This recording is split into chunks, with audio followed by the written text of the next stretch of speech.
বাণীপুরের অসহায় জসিমউদ্দিনের কাছে একটি মজবুত ছাদ ছিল শুধুই এক দীর্ঘশ্বাসের নাম। বছরের পর বছর রোদ বৃষ্টির ভয় আর অনিরাপদ এক জীবন কাটিয়েছেন তিনি। কিন্তু মানবিকতা যেখানে পথ দেখায় সেখানে স্বপ্ন সত্যি হতে বাধ্য।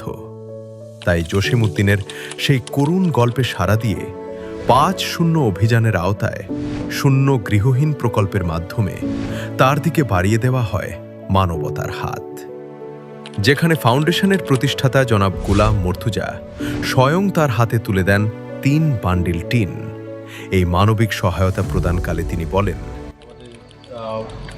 ফাউন্ডেশনের যে কার্যক্রম চলে আসছে তার দ্বারা বাহিনীত আমরা গৃহ নির্মাণ সামগ্রী বিতরণে আজকে আমাদের বাড়ির পাশের এই জসিমউদ্দিন এনকে আমরা আলহামদুলিল্লাহ ৩ বান টিন দিয়েছি। ইনশাল্লাহ আমাদের কন্টিনিউশন থাকবে। আপনারা জানেন যে আমরা এই পর্যন্ত ৫০টা ঘর মানুষের করে দিয়েছি। আমাদের ইনশাল্লাহ কামিং ডেতে এবছর আমরা অনেকগুলো ঘর করার প্ল্যান। আমরা চেষ্টা করবো ইনশাল্লাহ অত্র এলাকার সমস্ত দরিদ্র জনগোষ্ঠীকে যারা গৃহহীন তাদেরকে ন্যূনতম তাদের যেই সামাজিক দায়বদ্ধতার জায়গা থেকে আমরা তাদের নিরাপদ থাকার বন্দোবস্ত করার জন্য চেষ্টা করব। আপনারা আমাদের সহায় থাকবেন, আমাদের জন্য দোয়া করবেন এবং সবাই মিলে আমরা সামাজিক কার্যক্রমের মাধ্যমে একটা আদর্শ সমাজ গঠন করার জন্য ইনশাআল্লাহ চেষ্টা করব। আসসালামু আলাইকুম ওয়া রাহমাতুল্লাহি ওয়া বারাকাতুহু। নিরাপদ আশ্রয়ের নিশ্চয়তা পেয়ে আবেগ আপ্লুত জসিমউদ্দিন কৃতজ্ঞতা প্রকাশ করে বলেন, মুস্তাফা হাজরা ফাউন্ডেশন থেকে ৩ বান টিন দিয়েছে আমারে। আলহামদুলিল্লাহ আমি ঘর করতেছি, ইনশাল্লাহ করি। আমার একটি ঘরের ব্যবস্থা করে দিয়েছে, আলহামদুলিল্লাহ আমি অনেক খুশি হয়েছি। আসসালামু আলাইকুম। ফাউন্ডেশনটি আজ আমার মাথার উপর ছাদের ব্যবস্থা করে দিয়েছে।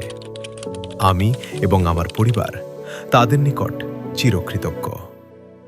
এক প্রবীণ প্রতিবেশী স্মৃতিচারণ করে বলেন, সাহায্য করতেছে, সহায়তা করতেছে, ঘর করে দিতেছে। আলহামদুলিল্লাহ এতে করি খুব খুশি। আমি কেউ কিছু দিতে দেখি নাই, কিন্তু শুধু আমি ডাক্তারের ছেলে করে মুস্তাফা হাজরা ফাউন্ডেশন থেকে মানুষের এই অনুদান করে আমি এটা দেখতেছি। আলহামদুলিল্লাহ খুশি, এতে আর কোনো আর খুশির শেষ নেই। আর আলহামদুলিল্লাহ আমি ডাক্তার গোলাম মোস্তফা সাহেবের সাথে ছিলাম আর ওনার সেবামূলক মানসিকতা খুব কাছ থেকে দেখেছি। ওনার সন্তানেরা যেভাবে অসহায় মানুষের পাশে দাঁড়াচ্ছে তা সত্যি প্রশংসনীয়। ফাউন্ডেশনের লক্ষ্য শুধু সাহায্য নয়, প্রতিটি অবহেলিত মানুষের জন্য একটি মর্যাদাপূর্ণ ভবিষ্যৎ নিশ্চিত করা। আপনাদের দোয়া ও ভালোবাসাই আমাদের এই মানবিক অগ্রযাত্রার পরম পাথে।